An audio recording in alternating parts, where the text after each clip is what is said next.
Giana Sisters Twisted Dreams. Okay, this is a bit of a weird one. Give you a little bit of history. This is by Black Forest Games, and it's a reboot of a franchise which existed back in the late 80s on the Commodore 64 and Amiga. Now, the original was a total Mario clone. It really didn't have anything original to it at all, other than the atmosphere, and obviously the graphics were different, but it was so similar. But it was very good, and a lot of people have nostalgia for that title because not everyone had a NES back then, and I have very fond memories of the original. So I was wondering what this would be like. Now, let's start with the graphics. It is actually very, very beautiful. For a game which went on Kickstarter and I was assuming would be a very small team working on it, it's incredibly well realised. Another thing which is quite impressive, the original, well, I played it on the Amiga game, was in very mixed up in terms of image. For example, here's the box art. Here's a print ad for it. Here's what the girl looked like in the game. It's all much better now. In terms of the quality of the graphics, they're also quite high poly.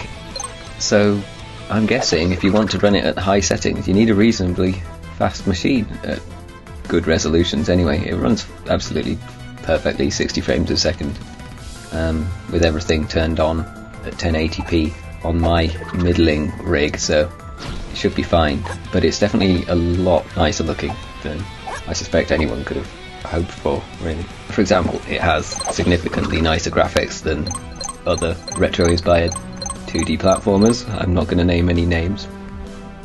Actually, yes I am. Sega could learn a lot from this, both in terms of gameplay and how to make a 3D, 2D game.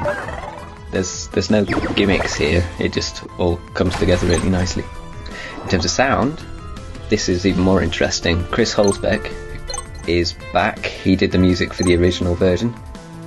I wasn't expecting to see him involved, neither was I expecting to see Machine Supremacy, who are one of my favourite bands. They do very chiptune-y metal. Now, gameplay.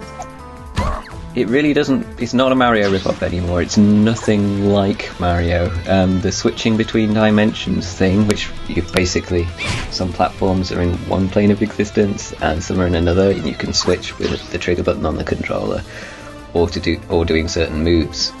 Giana can do a sort of floating jump, and Maria, is she still called Maria? I'm guessing she's still called Maria. Maria can do a sort of spin dash type thing, but the levels themselves are often very, very challenging, and I like that. It does have infinite lives, so it doesn't hold your hand though.